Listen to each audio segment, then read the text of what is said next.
Got into social justice stuff as a kid at 15 years old. You start to learn that the labor movement has this tremendous weight in terms of moving society in a better direction. Losing sucks. Workers get defeated. Union organizing campaigns lose.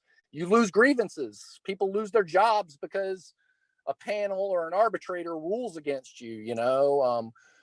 But those things happen day to day.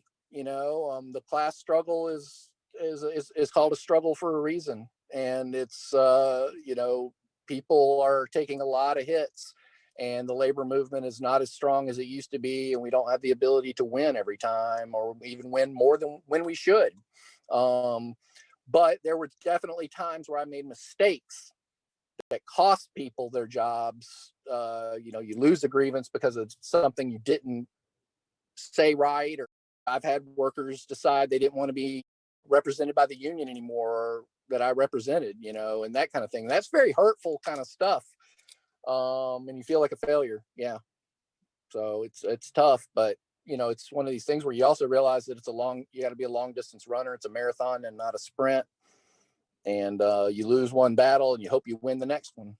I went through this whole drama with a group of workers in Savannah that drove buses for the Chatham County school system, where they were private employees. And so they would get unemployment when they got laid off every summer.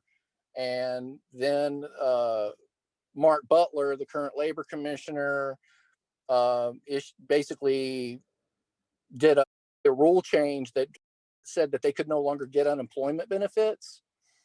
And so it was like, not only them, but over 10,000 workers across the state of Georgia lost their unemployment benefits in the blink of an eye, and it was all because this one guy, this politician, wanted to make the daycare industry happy because they didn't want to pay their employees unemployment benefits if they laid them off over the summer. We ended up winning that battle and getting those folks their unemployment benefits because the rule change was illegal.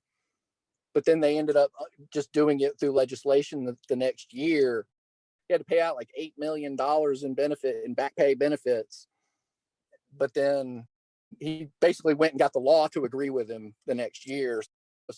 There was some really bad legislation that got proposed during around 2012, I believe it was, where they wanted to take away, like restrict people's right to free speech, but also restrict workers' right to picket. And there was just a huge fight. They were also going to make union members rejoin their union every year. And we ended up defeating that bill and then defeating it again the following session. And those were just spectacular moments where I actually saw, working people come together to defend their union.